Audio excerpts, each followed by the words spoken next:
welcome back to Celathu podcast, a podcast that teach you guys how to avoid getting scammed in our beloved country, Indonesia.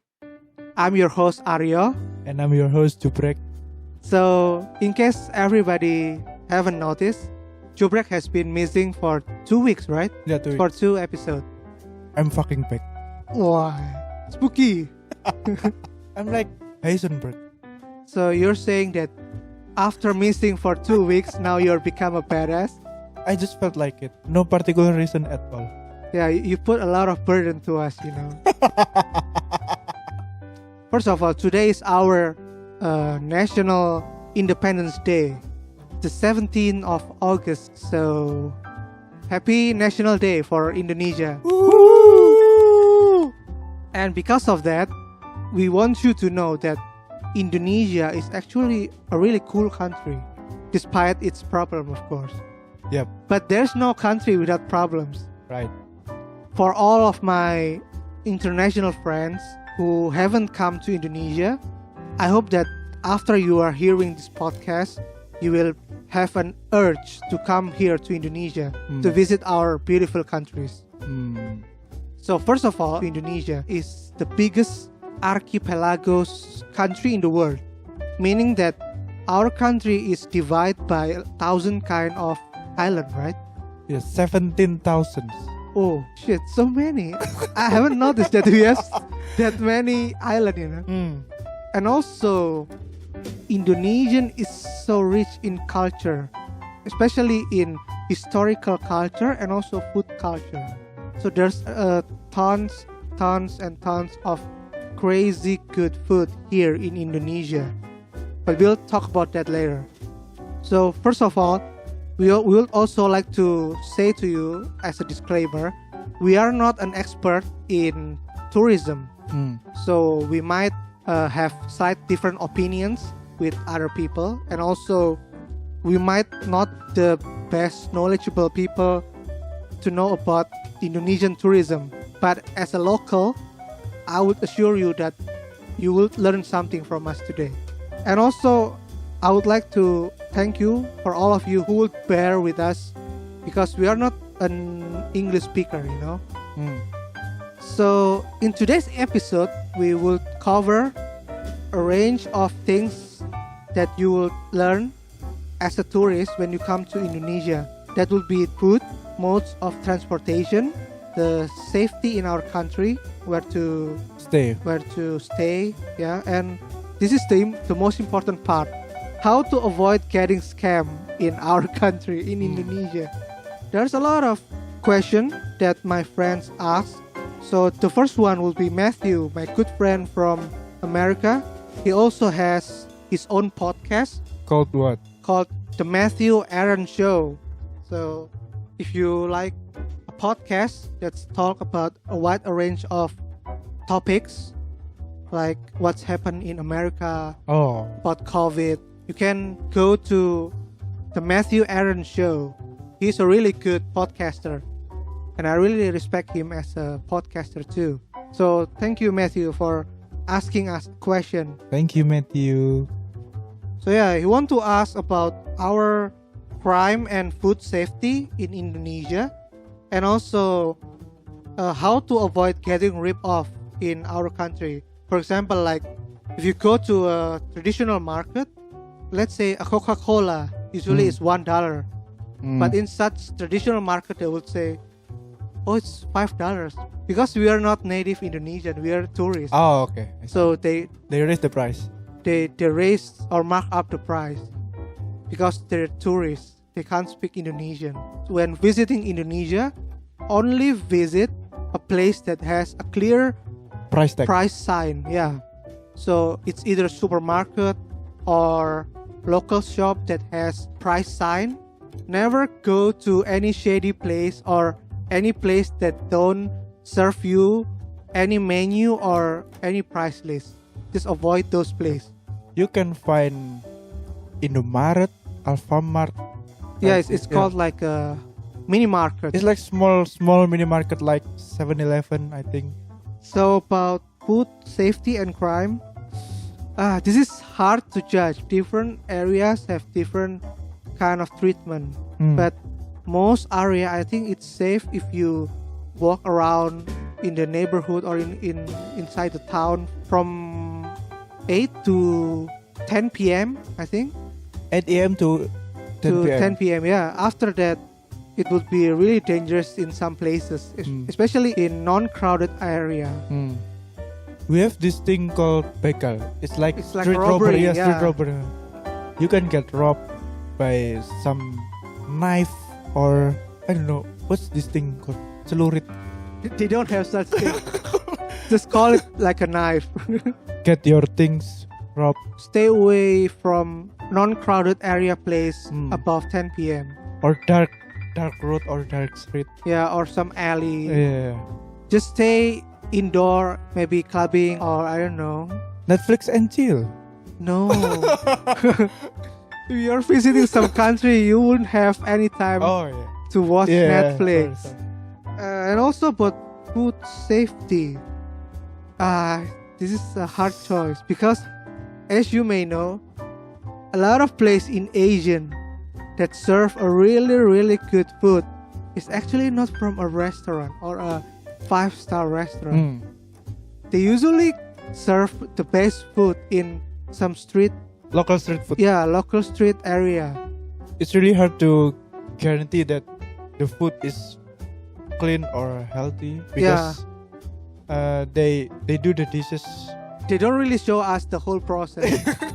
I don't know where they will clean up the plates or serve a new place. I don't really know, but the food is good. So the food is good. So maybe if you are worried about that, you can just take out the food and eat it in your hotel or somewhere else. So that's also one of the tips from us. If you are really care about food hygiene, either stay away from local street food or take away the food from those places. Okay, thank you, Matthew. Moving on. One of my best friend, Chi, from Vietnam, and now she's a PhD student in Australia. Wow. How are you, Chi? She asked us a question about how to travel around in Indonesia and also where to find Chinese food. What are the must-go destinations and is it safe in Indonesia? Anything that I need to pay attention to? I think a lot of people ask this similar question. First of all, there's a lot of Chinese food here in Indonesia. You don't need to worry. A lot. You don't need to worry. A lot of us are Chinese. So you'll find roasted pig. In Vietnam, they love eating pork. I think most of their dishes are pork in Vietnam. Yeah, I think so. Like more than 80% of their food are pork. They have no chicken feet, right? I don't know, but they really love pork. So yeah, you don't need to worry. We have everything here in Indonesia. We have Chinese food, we have Indian food, Italian food. So a lot of varieties. Yeah, just come here. A lot of fun. Is it safe in Indonesia? I think it's like in Vietnam. There's a lot of smuggler. There's a lot of pickpockets, especially in crowded areas such as traditional market or on a bus, train station. Yeah, on a bus. So you need to be careful. Just bring enough money to get by through the day, or just go cashless. Just bring your ATM card. I mean, the crime in Southeast Asia is like our usual problem, right? Yeah. It's still similar like Indonesia, Malaysia, and Singapore. I think it's happening around the world. Even in Europe and US, there's also a lot of pickpockets, smuggler, things like that. Yeah. There's a common thing that happens here in Asia. Most of those things are happen in public areas or public transportations. So if you don't want to get pickpocket or don't have any bad experience, just rent a car or you can use online transportation to get to the place you want to go. Yeah, just use things like Uber or that kind of thing. But we don't have Uber here. We call it Gojek or Grab. Yeah. It's similar to Uber. Uber. So just use those modes of transportation. Next one is from Athena, my Philippine friends, she asked us what are the most underrated places to visit in Indonesia that is so rich in history that you think should be heavily promoted more by your tourism offices. So my recommendation is a museum called Ulen Sentalu Museum in Yogyakarta. So what's special about this museum is that it's a really beautiful place. They have a different and unique concept about museum. Usually when you come to museum, you will just go inside and see all of these artifacts or maybe some photos about our history or maybe some war memorabilia, things like that. After you purchase the ticket, you will go to a small tunnel, and after that tunnels, you will see a really beautiful jungle. So this museum is inside a sort of a man-made jungle. So there's a lush jungle inside. There's a lot of birds and some exotic animals there. It's really beautiful, but you can't take picture there. Oh, it's probably it. Yeah, I think it's part of their magic, you know. Oh, okay. Because you have to enjoy. Yeah, you have to just relax and enjoy the show. You don't need to take picture there. You will also get a chance to experience making and drinking traditional Indonesian drinks. Such as? We call it like temulawak or Oh, I see. or sinom. Sinom is a drink that's come from Herbal. yeah, herbal stuff. Herbs. Yeah, herbs. I don't really know what's inside those things, but yeah. But they're good. Yeah, they're good for your health. Yeah. You won't see those kind of drinks anywhere in the world. Only in Indonesia. So that's one of my picks for underrated place that you need to visit in Indonesia. So how about you? I actually remember one place. I think many Surabayans know this place. It's called House of Sampurna. Ah, I see. A museum from the biggest tobacco company in Indonesia. Inside the museum, you actually can see how this tobacco industry grow from scratch to the biggest in our country, and you can see the workers fold the cigarette. Yeah. You actually see it live in front of your eyes. Yeah, and funny thing is, he do it really quick, like lightning fast. They're really fast. I can't even see, like, whoops, and and the cigarette roll itself.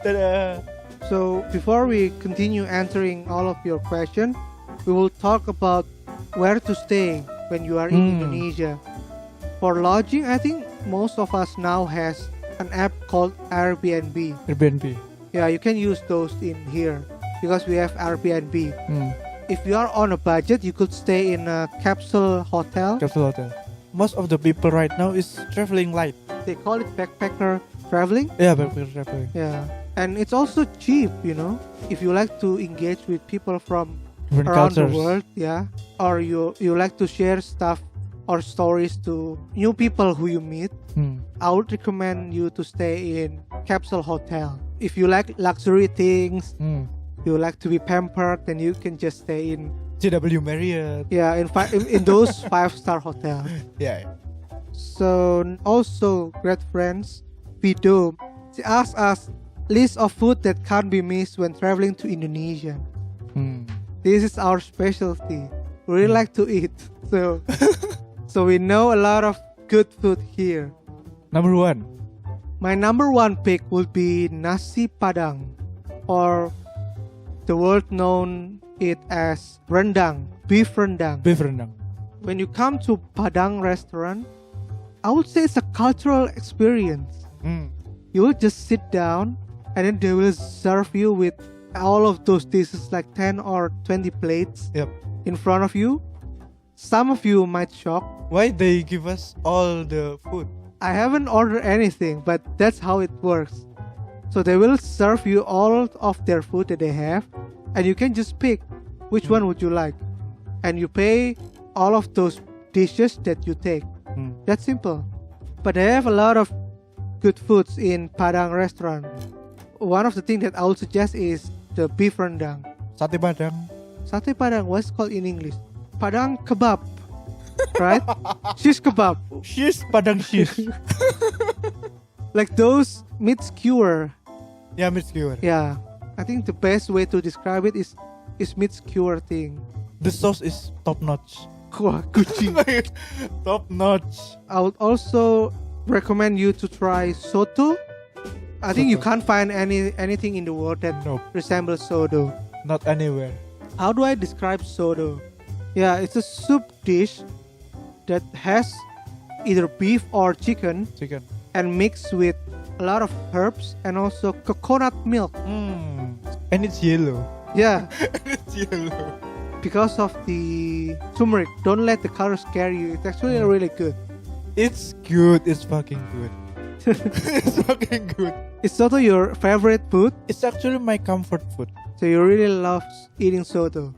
Moving on, we also have rawon. How do I describe rawon? It's like a beef stew. It's black. The color of rawon is black. Indonesian people are so crazy. Their food are red, yellow, and black. Colorful. Yeah. What are they thinking eating black food? The best way to describe rawon is beef stew, but the color of the soup is black. We use a spice called kluak. I don't know. Yeah, I don't know. The English name was kluak. It's just a spice that make everything black. You just Google it. Kluak. Moving on, we also have gudeg. Gudeg is a special food from Yogyakarta. Not just Yogyakarta. I think in the central area of Java, most of the cities serve gudeg. Gudeg is a popular and unique food from central Java. It's a heritage food. It consists of steamed young jackfruit with coconut milk, palm sugar, lemongrass, and other herbs that makes this really sweet and pleasantly aromatic. It's a really must dish that you need to try when you come to Yogyakarta. Or Central Java. Yeah, or Central Java. Do you like gudeg? I don't really like the one from Solo. Even though they are a neighborhood city, but Solo's gudeg is More savory. it's a savory gudeg. Because I don't really like sweet stuff. So I don't like. Why? gudeg Because that you are much. having diabetes? It's one of the reasons. Oh, we actually haven't introduced them to this. You might call this our national food. Everyone in Indonesia eats this. And whenever we're living abroad, we always miss this thing because it's so hard to find in those international supermarkets. It's so damn hard to find. It's called tempe. Oh, tempe. How do I describe tempe? Fermented soybean, right? Yeah, tempeh is a soy-based side dish that's so nutritious and has a lot of protein source. Recently popular among vegetarians throughout the whole globe. Vegan goes to hell. Basically, it's a fermented soybean that can be cooked. It could also be grilled, steamed, or even deep fried. Even though you are a poor person or you are a rich person, even though you are come from different region in Indonesia, all of us love tempeh, and we eat this as our daily protein Yeah, daily because it's so protein. cheap. It's so cheap, but I don't know why it's so expensive out there. Yeah, because you can't find tempeh anywhere. They import those tempeh. As an example, in Indonesia, the price of tempeh is less than $1, like maybe 20 cents or 30 cents. 20, 30 cents actually. But if you eat tempeh outside Indonesia, it will price like $5 or $6. So Wow. crazy, you know. There's also pempek. Pempek is like a fish cake, right? Fried fish cake that's served with vinegar. Spicy vinegar. Yeah, or soy sauce based vinegar. That's actually a specialty of the city called Palembang in Indonesia. So if you go to Palembang, you will visit many Pempek places. Pempek places. Yeah. Okay. That's all for pempek. And moving on, we are come to dessert. There's a special dessert that maybe you can't find it anywhere outside Indonesia. And you might say that it's one of those things that you crave at night. It's a dessert called terang bulan. Terang bulan. Full moon is shining. Terang bulan means a bright moon. A bright moon. It's a special dessert that's so big that you can't eat it alone. Usually a dessert is a thing that you eat alone, right? Small dishes that cleans your palate after your main course. But no. You can't eat terang bulan alone because you will be dead second you eat it. You will have a heart attack if you eat it alone. Yep.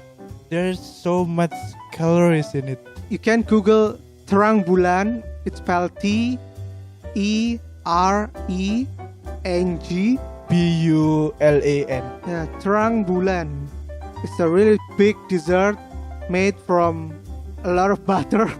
The dough is like pancake dough, I think. More resemble of a pancake dough. They're giving a lot of butter and also a lot of toppings such as cheese or peanuts or even chocolate. You will be dead, bro. Yeah. You'll be dead the second you eat it.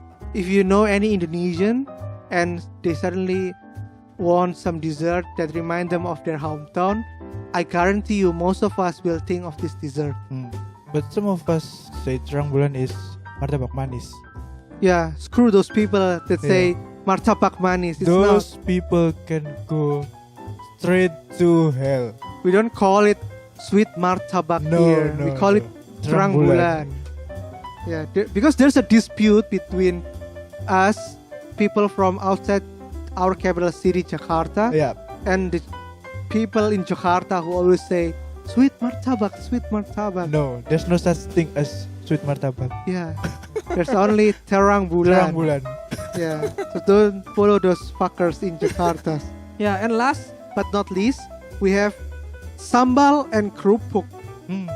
Sambal is some kind of salsa. Yeah, some kind of spicy condiment, really spicy condiment that we usually eat with anything, everything, and almost everywhere. If we don't have sambal as side dish, there's something missing here. There's something missing. There's something missing. Everything will taste bland. Yep. How about kerupuk? You might see a lot of Indonesian always ask about, can you buy some crackers here? Yep. Can you buy some kerupuks here? Kerupuk is so similar to crackers.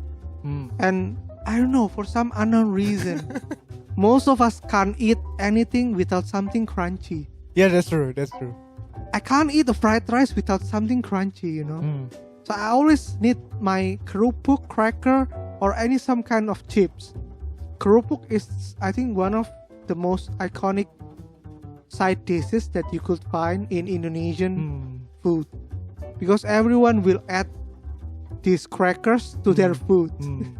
There's this crackers like, I don't know, kerupuk black. It's called onion crackers. Doesn't have any taste at all. Really? Then I think it's the cheap one. The good one should have that's true. a garlic taste. I think that one is the fake one. So in case you're wondering, cheap crackers, they will consist a lot of plastic inside the cracker. So it's actually dangerous for you to consume those kind of crackers. Yeah. There's a myth in our country. In our country that if you fry food and add plastic, it can give your food crispier texture. It will last longer. Yeah. It will not get soggy in a really long time. So the way to identify if your crackers is fake or not is by burn those crackers with a lighter. If your cracker suddenly burn, means that it's a fake cracker that contain a lot of plastic. So avoid those kind of cheap crackers. Always buy from a respectable brand or trustworthy seller. Yeah, or just buy it in supermarket. Yeah. So please come and try those kind of food. We hope that you like those foods. Come visit us after this pandemic. Yeah, after pandemic, come visit us. I will be your tour guide through the Indonesia. I will be your personal tour guide. Oh, and also one of the tips to avoid scam is to have Indonesian friends. So maybe before you come, you can just search in maybe Tinder or some dating apps, some girls or some boys. Line nearby. Yeah, they will help you navigate or will help you translate English to Indonesian in those certain areas where they can't speak English, so that you will avoid getting scammed. Like most of the tourist destination, such as Mount Bromo, for example, you need to rent a jeep to drive through the mountain. If you can't speak Indonesia, when you ask how much does it cost for renting a jeep, usually maybe it will cost around $100. Yeah, $100. And suddenly they will charge you with $300. You need to find a trustworthy Indonesian companion or trustworthy tour guide. Indonesian tour guide that has a good rating online. One last question from my friend's gift, the prettiest Thai girl in my campus. Why are your friends are pretty? Is there any dress code or things that we can't do in Indonesia? Because I know that Indonesian is mostly Muslim, and also people are more religious in our country. And she also said that she used to go to Indonesia. She went to Bromo but with a big group. So yeah, that's her question. Let's address how to dress properly in Indonesia. There's no such guideline, right? You can just wear whatever you want.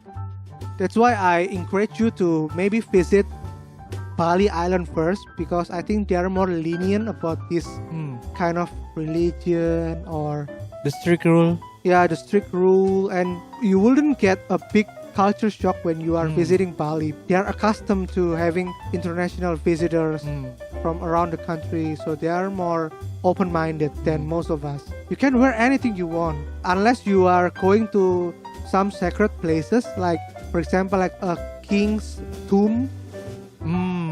Religious places or some museum or like a royalty museum. You should wear non-revealing clothes. Maybe that's the best way to describe it.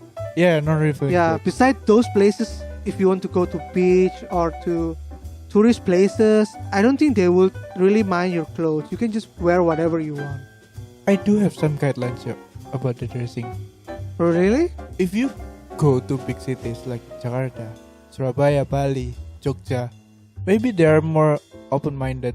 But if you go to a small city or secluded city, if you go to countryside or some rural areas, they may have some society rules that you have to follow.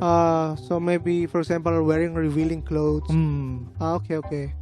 If you go to Bali or some other big cities, I think you don't have to worry about what to wear and what you should do, what you shouldn't do. Oh, and also maybe you shouldn't do PDA in Indonesia. Oh, yeah. We are still uncomfortable watching that in public. Yeah. Actually, I have a good stories. Like in Taiwan, like people really value personal space and personal freedom. So most of the times, if they want to kiss their or want to hug their partner, they will just do it on the spot in front of people watching them. And all of the other people don't mind, because like it's their business. I don't want to interrupt their business. It's their personal business. But in Indonesia, most of us, we are thinking opposite what the Taiwans think. So we're not giving you much personal space or personal freedom. We are easily offended by PDA actually. Really? You know the cases about some couple snuggling at the cinema, outside the cinema, in the waiting room. And then? So they were waiting for their movie. There's no people except them, so they kissed passionately, like rolling, rolling in the deep, like Adele song. Their activities caught in the camera, and they're bullied. And they're being bullied by the netizen, by the social media, social justice warrior, by those keyboard warriors. So yeah, those people are just jealous, you know. Jealous of what? jealous of the relationship. Fair enough. Yeah, I think that's all we can cover for today. I hope that you would learn a lot of things about Indonesia. We would also like to welcome you if you want to come and visit us here in Indonesia. We have a lot of beautiful beaches such as Bali Island and also Kenjeran Park. no and also Raja Ampat. So it's really worth your time. Even we are Indonesian people doesn't get enough time to travel around our country ourselves. Yeah. Okay. So yeah, that's all for today, I think. Yeah. Thank you for being here with us during our Independence Day, and we hope that we will see you soon here in Indonesia. Yeah, you don't have anything to say about our country, our 75th Independence Day? I may have a few things. Okay, so you can say it first.